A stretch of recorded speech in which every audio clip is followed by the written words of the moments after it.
大家好，欢迎来到听书学史。今天我要给大家介绍由松原正树先生所著的《消除烦恼与不安的心灵整理术》这本书。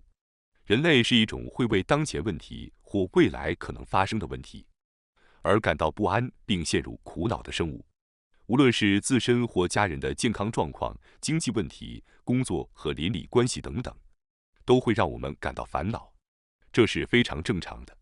然而，这些让您烦恼的事情是可以立刻解决的吗？即使您再怎么担心和忧虑，这些不安就能消失吗？其实，放下像担忧和不安这样的负面情绪，只需要稍微改变一下思维习惯或生活方式，就可以轻松做到。本书就是在教我们如何去做。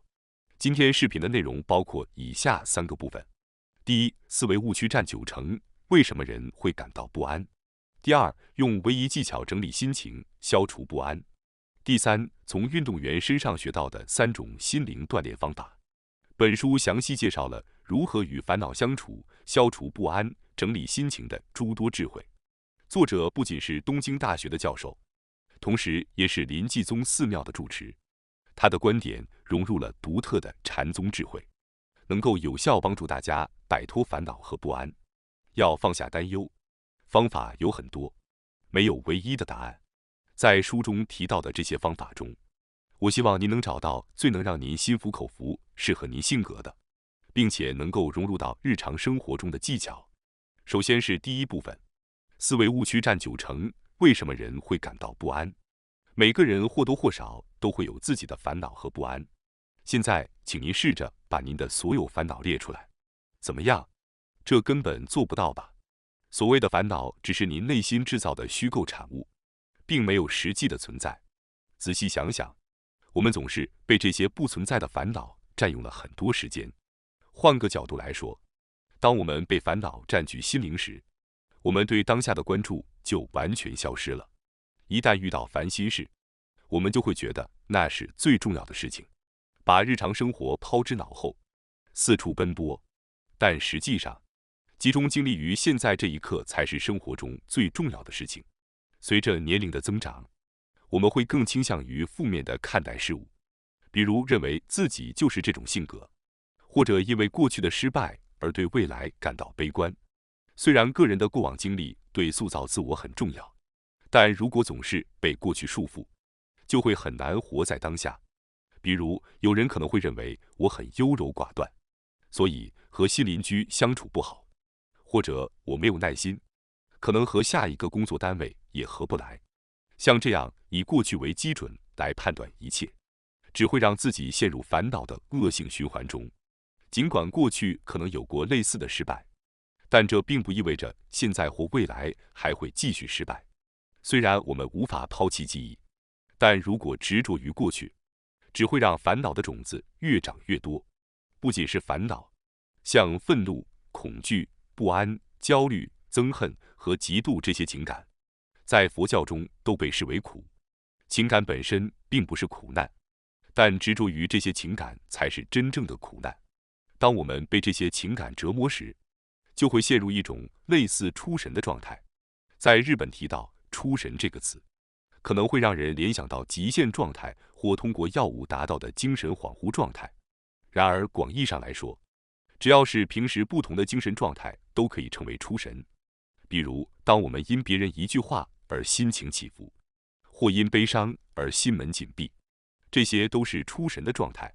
如果说出神是由痛苦情感带来的，那么反过来讲，平静安定的状态才是我们人类的常态。因为情感的基础是稳定的，所以苦才会使人进入出神状态。当我们感到不安或恐惧时，会觉得这些情感控制了整个身心。其实，正如作者所说，这些苦难情感就像围绕在您周围的泡泡一样，执着于它们时，泡泡会越吹越大，但它们永远不会将您完全吞噬，总有一天会消失。当苦消失后，我们立刻就会回到原本平静安定的状态。当我们遇到烦恼时，常常会觉得这种状态会永远持续下去，自己无法逃离，甚至看不到尽头的出口。但正如没有不会结束的夜晚一样，没有永远不散的云，所以，无论被苦所困扰时多么痛苦，也不需要害怕，只要接受现在只是处于这种状态就好了。尽管如此，要做到如实接纳现实，却不是件容易的事，特别是对于那些容易担忧的人来说。对他们而言，那些能够不为烦恼和不安所困扰，洒脱生活的人就像是天生的天才，而自己无论如何也无法做到这一点。然而，作者指出，不在意并不是一种天赋，而是一种可以通过心理训练来掌握的技能。只要活着，人类就会对眼前所见之物产生反应，偶尔会有些担忧掠过心头，这是很正常的事情。完全无念的状态，只能在生命终结时才能实现。只要我们还活着，就无法阻止情感和思维的涌现。但我们可以做到不被这些情感和思维所束缚，可以把情感和思维看作是倒水时产生的泡沫，虽然短暂显现，但原本应很快消失。然而我们却偏偏去捞起这些泡沫，并费尽心思不让它们消失。结果反而让事情变得复杂。举个例子，当你与朋友在用手机软件聊天时，本来聊得很开心，但对方突然不回复了。如果您能够客观地认为对方可能只是暂时无法回复，那么烦恼就不会滋生。然而，如果您开始胡乱猜测为什么没有回复，是不是我说了什么不该说的，就会陷入那个表达是不是有问题，我是不是显得太过强势了这样的担忧中，心中的烦恼会像滚雪球一样越滚越大。想要摆脱这样的恶性循环，其实很简单，只需告诉自己等到对方回复再做判断，放下这些不必要的担忧。虽然一开始可能很难，但随着逐渐养成习惯，这种思维方式就会成为您的一部分。心理训练就像身体锻炼一样，需要通过习惯化来提升。当您持续进行身体锻炼，肌肉逐渐增强，基础代谢率提升，免疫力也会随之增强，疾病离您而去。同样的道理，若您能够养成如实接纳的习惯，您的心理免疫力也会随之提高。那些不为外界影响所动的人，正是心理免疫力强大的人。当我们陷入担忧和不安等负面情绪时，如果具备良好的心理免疫力，就可以轻松摆脱这些情绪。比如，原本因为担忧而数天无法安眠的人，通过心理训练提升了心理免疫力后，仅仅睡上一晚就能够迅速恢复。这种状态就像睡一觉就忘掉一切的无敌心态。若您坚持心理训练，担忧的问题就会变成转瞬即逝的情绪波动，而您能够始终如实接纳、平静生活，这不仅是无敌的心态，更是佛心般的境界。就像即使到了60、70岁，身体训练依然有效一样，心理免疫力也可以不受年龄限制，任何人都能锻炼。尽管我们无法控制情感的涌现，但我们可以通过轻易放下的方式来调节自己，从而摆脱那些无形的担忧与不安，让生活变得更加充实。接下来是第二部分，整理心灵，消除不安的唯一技巧。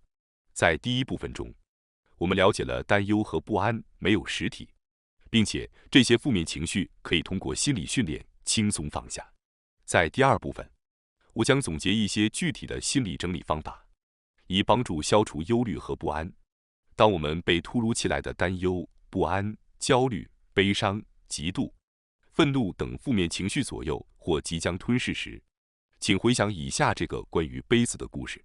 想象一个透明的杯子，里面装着水和泥土，用筷子搅拌一下，搅拌后，杯子中的清澈瞬间消失，从任何角度看都无法辨别杯子里装着什么。这时，我们将杯子放在平坦的地方，静置不动。随着时间的推移，杯中混乱的泥水逐渐变得平静，杯中的景象也变得清晰起来。重的泥土沉到杯底，杯中恢复了原本的清澈。这正如我们的内心状态，我们的日常生活中总是伴随着各种情感，无论是放下还是执着，我们都在反复应对涌现的情绪。可以说，我们的心情就像杯中不断搅动的泥水，总是处于混沌状态。如果我们的内心一直像搅浑的泥水那样没有片刻的清晰，我们将无法理解自己的真实内心，不知道自己真正重视的是什么，或者因何而感到满足。因此，放下杯子，让内心平静下来是非常重要的。作者认为，这一放下杯子的动作，实际上就是打坐。关于打坐的方法有很多种，但最基本的步骤是坐禅，即坐在稳固的地面上。首先像放下杯子一样，安静地坐下，平息心中的波动。当内心逐渐平静下来时，就像杯中的水和泥土开始分离一样，我们会逐渐明白自己现在最在意的是什么，内心正在思考什么，又在担心什么。此外，当我们看清了透明杯中的内容时，还会发现泥土中夹杂着枯叶或小虫子，就像日常生活中被忽略的真实情感浮现出来。这种尝试去发现混沌中看不见的事物的行为，就是打坐。现代社会信息流动速度非常快，我们总是迫切地想要得到答案。然而，当我们静静地放下杯子后，要学会耐心等待，直到答案浮现。通过打坐与自我对话，内心将会逐渐清晰，能够更加重视自己的人生。这可能需要一些时间，但慢慢坚持下去非常重要。接下来，我将介绍一些更具体的打坐方法，这些方法更加简易，任何人都可以毫无障碍地进行尝试。首先，找到一个稳定的地方坐下，以盘腿的姿势坐下，双脚交叉，脚底朝上，分别放在大腿上，右脚放在左大腿上，左脚放在右大腿上。如果这个姿势难以做到，可以只放一只脚，或者单纯盘腿而坐也可以。如果你有腿部或腰部的疾病，可以坐在椅子上，无需勉强。无论采用哪种姿势，保持轻松舒适是基本原则。坐下后，身体前后左右摇晃，找到中心轴。身体中心稳定后，放松肩膀，挺直背部。接着，右手放在左手上，手掌相叠，眼睛可以睁开，也可以闭上。如果睁开眼睛，目光应集中在大约 1.5 米远的地方。如果完全闭眼，容易入睡。半睁眼时，眼皮的重量也可能让眼睛闭上而睡着，因此要注意。比姿势和视线更重要的是呼吸，进行非常缓慢的深呼吸。呼气时比吸气更重要，要尽量延长呼气时间，这也是坐禅的基本要领。用鼻子吸气，用鼻子呼气。如果鼻子呼气困难，也可以用嘴巴呼气。呼吸时，在心中默数数字，一边数1，一边吸气，再缓缓呼气。每次呼吸最好持续约15秒，从1数到10，数到10后，再从1开始。此时，请想起刚才讲到的杯子的比喻，被泥水搅浑的杯子静置在平坦的地方时，泥沙与水逐渐分离，变得清晰可见。通过坐禅，我们的内心恢复了平静，可以开始审视自己内心的状态了。请保持内心的平静，如同观察杯子中发现的枯叶和小虫一样，洞察自己的内心状态，不要对情感或感知产生任何判断，仅仅接纳感知到的一切，包括眼中的景象、耳中的声音、鼻中的气味，都如实接受。例如，您可能突然想起忘记浇花了，或感受到空气中有好闻的香味，甚至听到远处施工的声音。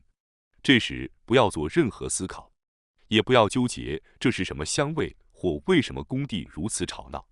如果对这些念头过度深入分析和思考，这便是一种执着，只需感知它们即可，不用深究。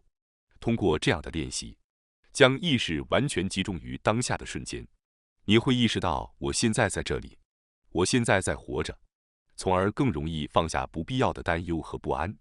接下来是第3部分，学习运动员和 Google 的心智训练方法。大家通过练习坐禅，应该已经获得了佛心般的心境，但生活起伏不定，即使通过坐禅暂时平静了心情，日常生活中很快又会被心烦意乱，这就是人的本性。因此，我将介绍3种在生活各个场景中消除忧虑和不安的心态训练方法。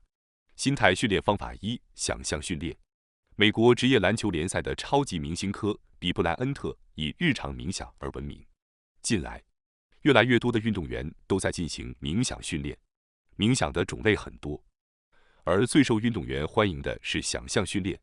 在比赛中预先设想各种情况，并思考如何应对，这样可以在实际比赛中毫不犹豫地做出正确判断。即使您不是运动员，想象训练在日常生活中也是很有效的。如果您总是因为过度担心而提前半小时到达约会地点，浪费时间，那么早晨起床时可以先在脑海中想象一天的行程。万一因为某种突发情况导致迟到时，如果事先就有应对措施，就不会手足无措。如果觉得想象一整天的行程太长，可以只聚焦在当天最在意的事情上，只需将每天早晨或通勤时间里看手机的时间用来进行想象训练，你会发现心中的忧虑会一点点减少。请务必尝试一下消除担忧和不安的心态训练方法2是想象10年后的自己。10年前，您当时几岁？那时您生活中最关心的事情是什么？工作、恋爱、兴趣、美容、金钱、退休生活、居住问题等等。无论是让您期待的事，还是不那么愉快的事，必然都会伴随着一些担忧。但如今，那时的担忧有多少真的变成现实并困扰了您呢？您曾经那么害怕与恋人分手，而如今却已经和另一个人结婚，并过着幸福的生活。曾经让您觉得无法再站起来的打击，如今是否已经能够轻松谈笑呢？当您回顾10年前的自己，你会发现，曾经让您那么担心的事情，现在看起来不过如此。担忧只是我们自己制造出来的，没有实体的情绪，它终会消失。我们在过去的人生中已经有过无数次这样的体验，只要稍微回想一下这一事实，我们就可以轻松地放下那些小小的担忧。你也可以问自己，这个担忧会在10年后继续存在吗？如果答案是不会，那么即便是1年后，甚至半年后，你也很可能不再为此担心了。当然，有些担忧可能会持续较长时间，比如孩子的升学、就业、婚姻等。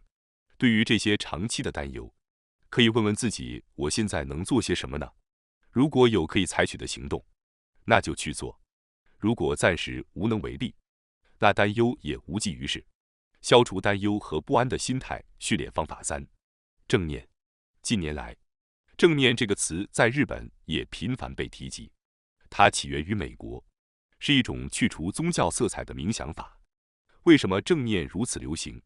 作者认为，正念在商业领域的效果得到了关注，是促使它流行的原因之一。推动这一风潮的是谷歌公司。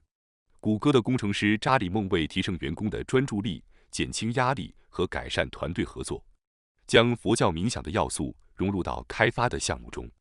这便是著名的寻找内在的自己计划，简称 SIY。SIY 计划的核心是通过平静心灵、整理思绪、提升专注力来提高工作效率。此外，谷歌公司内部还设有供员工自由使用的冥想室，员工们可以在这里一起打坐，从而在彼此之间产生共鸣，增强团队协作意识。冥想能够帮助您捕捉当下的情感，通过形象训练来整理头脑。SIY 计划将这两者平衡地融入其中。在工作中，我们往往需要同时处理许多事情，赶时间的时候很容易陷入无头苍蝇般的乱转，也常常因为思虑过多而迷失自我。这时，正念冥想就像是为过度劳累的大脑放个假，它能让您暂时从眼前的工作中脱离出来，重启头脑，为新思维腾出空间。这就是为什么正念被认为能够提高创造力的原因。正念不仅是思维卡壳时的重启键，也是心灵的休息场，更是产生新想法的源泉。在彻底精疲力竭、大脑停止运转之前，用正念冥想来重启一下过度劳累的头脑吧。